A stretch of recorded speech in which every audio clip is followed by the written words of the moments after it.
Hello guys, this is DNA Evolved 115 back at you again with another video. And today we're going to kind of have a different type of video for my channel. We're going to do a top 10. This top 10 is going to be about 10 things that Black Ops 4 did that actually should return in the next game. Now, as we know, Black Ops 4 definitely had its downsides. It definitely was not the game a lot of people thought it was going to be or hoped it was going to be. However, you can't say that 100% of it was bad. And I know some of you are kind of looking at me going, X for doubt, but I promise you I have a list and at least some of them are going to vibe with you. Starting us off at number 10, we have the perk variety. Now the perks are a big thing that kind of divided the community. And while even I don't like the fact that they got rid of Jug and Speed Cola and Double Tap and all those classic perks, one cannot deny that the perk variety is there.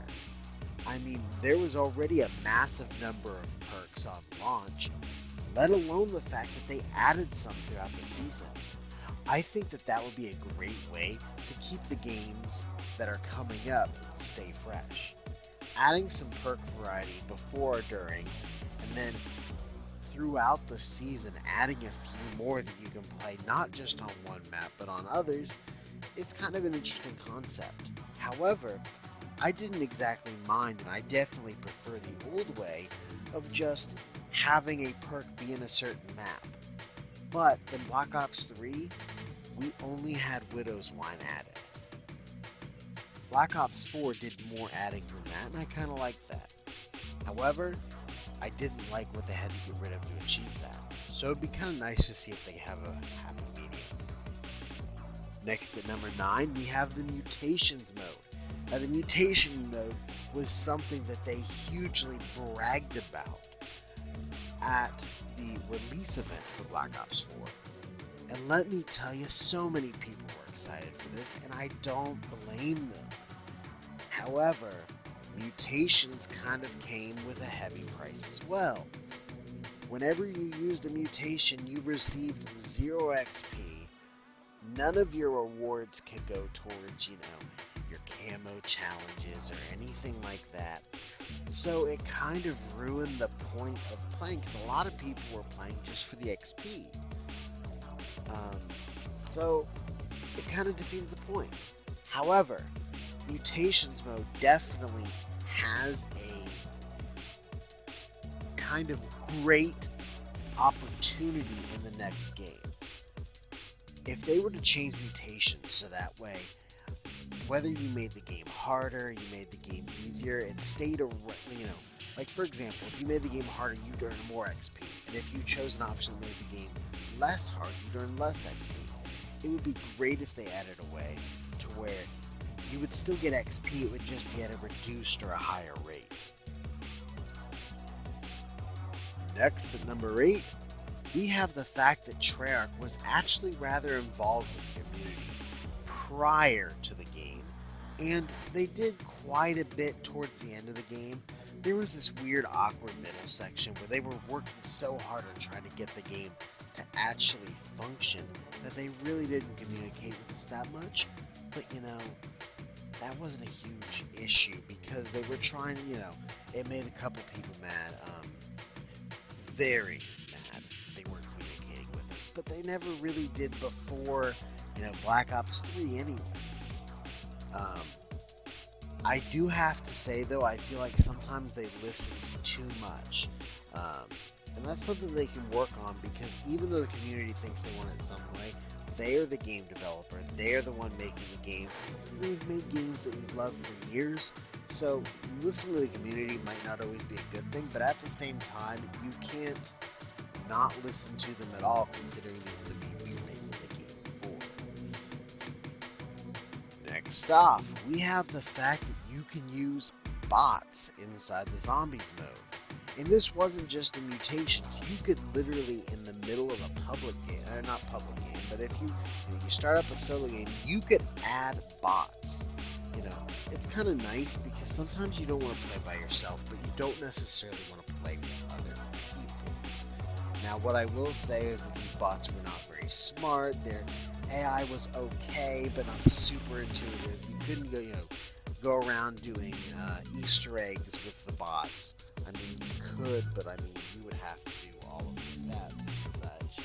So it made it kind of weird. But I do appreciate the fact that they tried something new. I really like this feature. It made a lot of maps a lot more bearable, especially at the beginning of Black Ops 4. I had a little bit of time where I didn't have internet, and I like to play with other people. I don't like to play by myself. And Black Ops 4 solved that issue. As much as I had trouble with the rest of the game, Black Ops 4 solved that issue. Next off at number 6, we have the fact that the specialist weapons have different levels.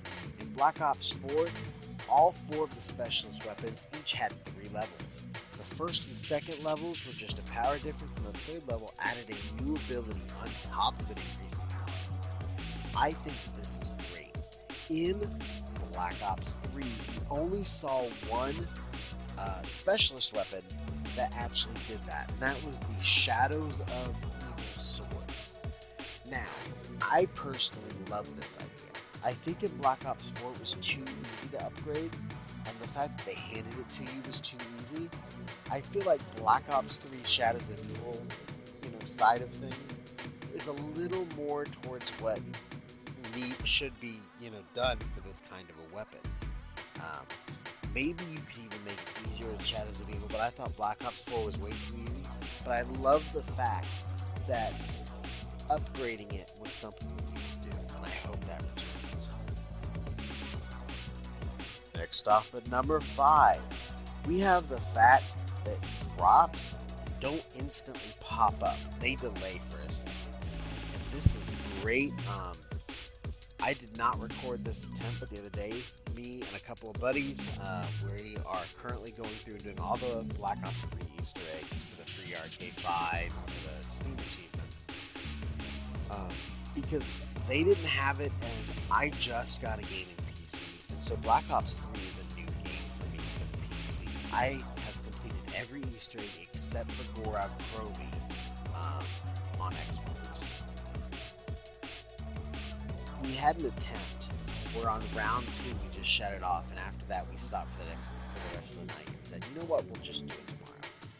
And there were some other things that were going wrong. We had someone get a gobble gum that we needed for the boss fight on round 1 and pick it up, and then one of our people knifed into a nuke, and we hadn't even started the ritual. And the zombie was dead. It was round 2 before we were starting the first ritual, and it was an Easter egg attempt.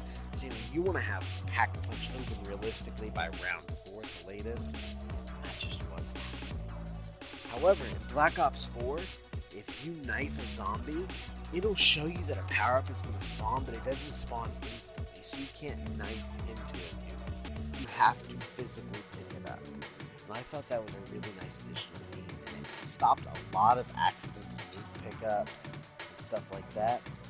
And even though you don't have to reload for max ammo in Black Ops 4, which is something which will probably return, but if it doesn't, this would be nice too, because I don't know how many times I'm in the middle of the clip, or towards the end of the clip, like, I have a magazine that has 100 rounds in it, and I get down and I have maybe 17 rounds left, and I hear, max ammo, and then all of a sudden it's like, really? Anyway, but I do like that. Next off at number 4, we have prestige rewards. This is great because I feel like in Black Ops 3, prestige was highly unrewarded.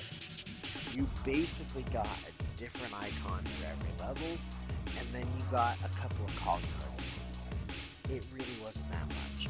And each and every time that I got to round 35, I was like, you know what? I'm ready for prestige. I'm ready to be prestige 4, prestige 5, prestige 6. And then I would prestige, and then about level 10, 15, I'd be like, why in the heck did I do this? I don't have attachments on half my guns. I can't level half my guns. All the guns that I have unlocked are already leveled. Why did I do this? Black Ops 4, you still have that feeling, but you do get something out of it because they give you the Nebullium Plasma for it. And they give you some other rewards with that and such. And it's such a great idea, and I hope they bring it back because prestiging needs to be rewarded, especially in a game where it seems like all it's going to do is throw you back for no reason. Now we're into our top 3, and starting off our top 3, we're going to have the drop extra abilities. And what I'm meaning by this is, for example, I talked about this earlier, when you pick up a max ammo, it automatically fills you to max no matter where you were in the magazine you were shooting. This is great. It stops the whole, everybody reload, max ammo. Click, click, click, click. Okay, here we go. Reload. Oh crap, I was still reloading my... You know what? This ends it. It really, really helps. Now, also with that, we have the ability that Carpenter had, where it would repair your shield if you had it. That is great, because shields are very valuable in modern zombies. Black Ops 3, there was only one map, period, that did not have a shield. In Black Ops 4, I'm not 100% sure because I didn't play that much because I didn't enjoy the game. But I know the maps that I did play, which are the Chaos ones, the shields were a very, very major part of the game. So, having the ability to heal your shield when it drops, that way you don't have to run to the other side of the map and pick it up for the one location you have it built, is a great idea. Along to number 2, we have gifting a weapon to the friend when you get it out of the box. This is a great addition, you already have everything you need and you're just hitting that box for monkeys. All you want is monkeys. And you come upon this LMG and your friend is sitting over there with 2 pistols. You can let your friend get the LMG instead of, grabbing it just to cycle the box or letting it drop in order to pick up a monkey. Now, this is only just one example. There's also examples like, for example, if you are extremely rich and your friend is poor, maybe he's died or died a couple times, he's just bought back his perks, you can kind of give him a weapon this way, and it's really, really nice. And I feel like this is something that needs to stay and would always be nice. And even if they don't take this exact system, I think that weapon trading tables should be reintroduced. It is something that happens in pretty much every map. Now, on to our top 1. I don't have any honorable mentions like a lot of other people do, but I think it's because I really, really struggled to get to 10 already. I had 8 and I had to stretch it a little bit. However, normally if I have anything else to say, there will be an honorable mention here. Now, for number 1, we have the fact that there are so many different modes on launch. The biggest one being the Gauntlet. I feel like that probably made the biggest impact out of all. However, there was also the Rush mode. Now, we didn't see Grief make a return, and a lot of people were looking forward for that. I wasn't super looking forward to that, but I thought it'd be kind of interesting. I feel like this is something that they really need to keep up with. It was a great show of good faith. They took the time to make these. And it came with the map if you had the map, and then it even came out for the free ones, all the free ones. And it was just great. It added a new way to play the game. It'd be kind of nice if maybe we could make our own gauntlets, by making our own gauntlets and mutations or something, because they were, it was just really, really nice. And I feel like there needs to be some mode variety. Black Ops 2 had the Grief mode. A lot of people like Grief mode. Black Ops 1 only had the one mode. World War only had the one mode. Black Ops 3 only had the one. Now, it's kind of funny because if I had to rank all of them, the 3 that I said only had one mode would rank the top. However, Black Ops 4, I feel like if Rush Mode existed but in the Black Ops 3 system, I would love it. And then if Gauntlet existed in the Black Ops 3, I would love it. So, I mean, it's just one of those things where, you know, the game modes don't make everything. However, I personally think this is one thing that we need to hold on to going forward. Out of this whole entire list, I think making sure that some variety stays in your game modes is something that is important moving on. Because I didn't get started gaming until I was already an adult, so nothing is boring to me yet. No, I'm not burnt out of anything. However, especially content creators that are Zombies exclusive that have been at this for 10 years or more because they started at War at War, they're starting to feel burnout because the game is exactly the same. However, Black Ops 4 shows that you can't change too much or you start losing people, whether it's new people or old people. However, different game modes is a great excuse to change the game. You know, you could have in Black Ops 4, you could have made it so that you played all the maps, but there was like a code that made it so that you could play them in the original or the old system. That's automatically 2 game modes. And it adds variety to the gameplay, makes every single gameplay experience different. This doesn't.